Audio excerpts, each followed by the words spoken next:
Hello friends, आपका बहुत बहुत स्वागत है हमारे यूट्यूब चैनल ट्यूटोरियल क्लासेस पे। आज मैं आपके लिए एनटीपीसी प्रीवियस ईयर का पार्ट 2 लेकर आया हूं, जो आपके एग्जाम के लिए बहुत महत्वपूर्ण होगा। तो आइए स्टार्ट करते हैं। सबसे पहला सवाल है, अंटार्कटिका महाद्वीप का सर्वोच्च शिखर का नाम क्या है?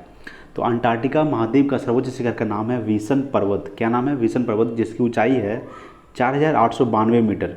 ऊंचाई कितना है? 4892 मीटर। अगला है दूसरा नंबर सवाल, पनामा नहर किन दो महासागरों को जोड़ती है? तो पनामा नहर प्रशांत महासागर और कैरिबियन सागर होकर अटलांटिक महासागर को जोड़ती है। ठीक है, चलिए अगला देखते हैं। तीसरा नंबर सवाल, 38वीं समानांतर रेखा किन दो देशों को जोड़ती है? तो 38वीं समानांतर रेखा उत्तरी कोरिया और दक्षिणी कोरिया को जोड़ती है। किसको जोड़ती है? उत्तरी कोरिया और दक्षिणी कोरिया। उत्तरी कोरिया की राजधानी है प्योंगयांग और दक्षिणी कोरिया की राजधानी है सियोल। ठीक है, चलिए अगला देखते हैं। 4 नंबर सवाल है, हिंडन वर्ग रेखा किन दो देशों के बीच अंतर्राष्ट्रीय सीमा है?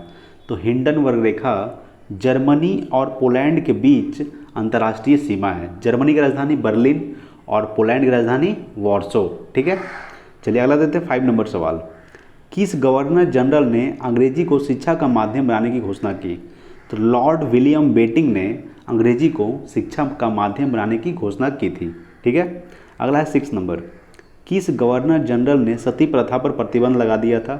तो लॉर्ड विलियम बेटिंग ने सती प्रथा पर प्रतिबंध लगा दिया था। अगला है 7 नंबर सवाल। 7 नंबर सवाल है, किस यंत्र द्वारा वायु की गति मापी जाती है? तो एनीमोमीटर द्वारा वायु की गति मापी जाती है। अगला है 8 नंबर, ऐसा मिश्रण जिसमें पारा धातु मौजूद होता है उसे क्या कहते हैं? तो ऐसा मिश्रण जिसमें पारा धातु मौजूद होता है उसे हम अमलगम क्या कहते हैं? क्या कहते हैं? अमलगम। ठीक है, चलिए पारा का क्या होता है संकेत? Hg होता है। ठीक है, क्या होता है? Hg। अगला है 9 नंबर, विश्व में किस खाड़ी की तट रेखा सबसे अधिक लंबी है? तो हडसन की खाड़ी की रेखा सबसे अधिक लंबी है। ठीक है, अगला है 10 नंबर सवाल। 10 नंबर सवाल है, देवप्रयाग में किन दो नदियों का संगम होता है? तो देवप्रयाग में अलकनंदा और भगीरथी नदी का संगम होता है। अगला है 11 नंबर, रक्तचाप किसके अधिक स्राव होने से बढ़ जाता है? तो थायरॉक्सिन के अधिक स्राव होने से रक्तचाप बढ़ जाता है। अगला है 12 नंबर सवाल।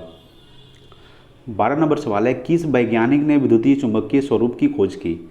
तो मैक्सवेल वैज्ञानिक ने विद्युतीय चुंबकीय स्वरूप की खोज की है। अगला है 13 नंबर, किस यंत्र का प्रयोग उच्च तापमान नापने के लिए प्रयोग किया जाता है? तो पायरोमीटर का प्रयोग उच्च तापमान मापने के लिए प्रयोग किया जाता है। अगला है 14 नंबर, ज़्यादा ऊंचाई पर सांस लेने में तकलीफ क्यों होती है? तो ज़्यादा ऊंचाई में सांस लेने में तकलीफ इसलिए होती है क्योंकि वायु में कम दबाव होने के कारण। ठीक है, यानी वायु में कम दबाव होने के कारण हमको ज़्यादा ऊंचाई पर सांस लेने में तकलीफ होती है। अगला है 15 नंबर सवाल। 15 नंबर सवाल है, किस अम्ल का प्रयोग सीसा संचायक बैटरी में किया जाता है? तो सल्फ्यूरिक अम्ल का प्रयोग सीसा संचायक बैटरी में किया जाता है। सल्फ्यूरिक अम्ल का फॉर्मूला होता है H2SO4। क्या होता है? H2SO4। अगला है 16 नंबर, सिरका किस का जलीय विलयन है? तो सिरका एसिटिक एसिड का यानी एसिटिक अम्ल का जलीय विलयन होता है।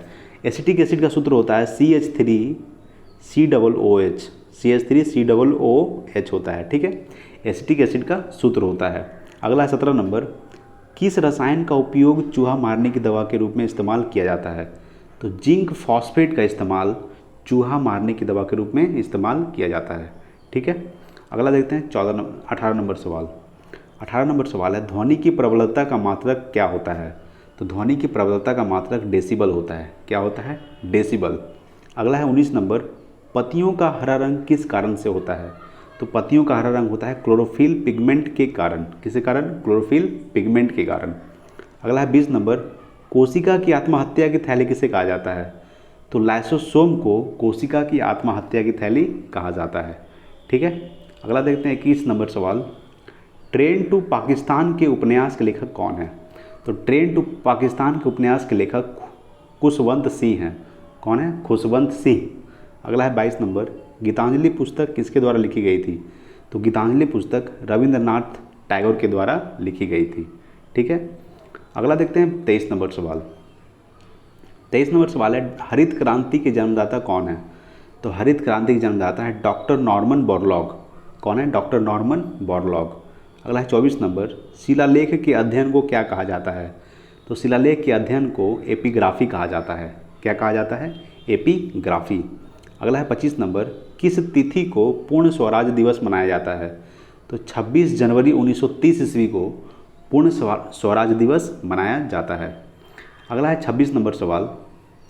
26 है, भारतीय संविधान में संशोधन की प्रक्रिया किस देश से ली गई है? तो भारतीय संविधान में संशोधन की प्रक्रिया दक्षिण अफ्रीका के संविधान से ली गई है। किस देश से ली गई है? दक्षिण अफ्रीका के संविधान से। अगला है 27 नंबर, संपत्ति के मूल अधिकार को किस संविधान संशोधन द्वारा मूल अधिकार की सूची से अलग कर दिया गया? यानी संपत्ति के मूल अधिकार को किस संविधान संशोधन द्वारा मूल अधिकार की सूची से अलग कर दिया गया? तो 44वां संविधान संशोधन द्वारा अलग कर दिया गया। ठीक है, चलिए अगला है 28 नंबर, किस तिथि को थल सेना दिवस मनाया जाता है? तो 15 जनवरी को थल सेना दिवस के रूप में मनाया जाता है। अगला है 29 नंबर सवाल, रूस देश की संसद का क्या नाम है? तो रूस देश की संसद का नाम ड्यूमा है। क्या है? ड्यूमा। अगला है 30 नंबर, ईरान की संसद का क्या नाम है? तो ईरान की संसद का नाम है मजलिस। ठीक है, देखिए रूस का क्या होता है? राजधानी मॉस्को और ईरान का राजधानी तेहरान। ठीक है। अगला है 31 नंबर, पेरिस शहर किस नदी के किनारे स्थित है? तो पेरिस शहर सीन नदी के किनारे स्थित है। फ्रांस का राजधानी पेरिस होता है। ठीक है। अगला देखते हैं 32 नंबर। 32 नंबर है, रूस देश की मुद्रा क्या है? तो रूस देश की मुद्रा है रूबल। ठीक है, क्या है? रूबल। रूस का राजधानी मॉस्को। ठीक है। 33 नंबर, जापान देश की मुद्रा क्या है? तो जापान देश की मुद्रा है येन। क्या है? येन। जापान की राजधानी टोक्यो। अगला है 34 नंबर, संविधान के किस अनुच्छेद में राज्यसभा के सदस्यों के कार्यकाल के बारे में बताया गया है? संविधान के किस अनुच्छेद में राज्यसभा के सदस्यों के कार्यकाल के बारे में बताया गया है? तो किस अनुच्छेद में बताया गया है? तो अनुच्छेद 83 में बताया गया है। ठीक है, अनुच्छेद 83।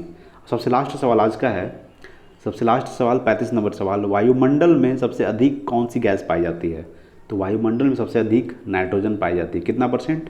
तो 78%। ठीक है, चलिए आज के लिए इतना ही। Thanks for watching. जय हिंद जय भारत। अगर वीडियो अच्छा लगे तो प्लीज़ सब्सक्राइब कीजिए मेरे चैनल को। Thanks for watching. जय हिंद जय भारत।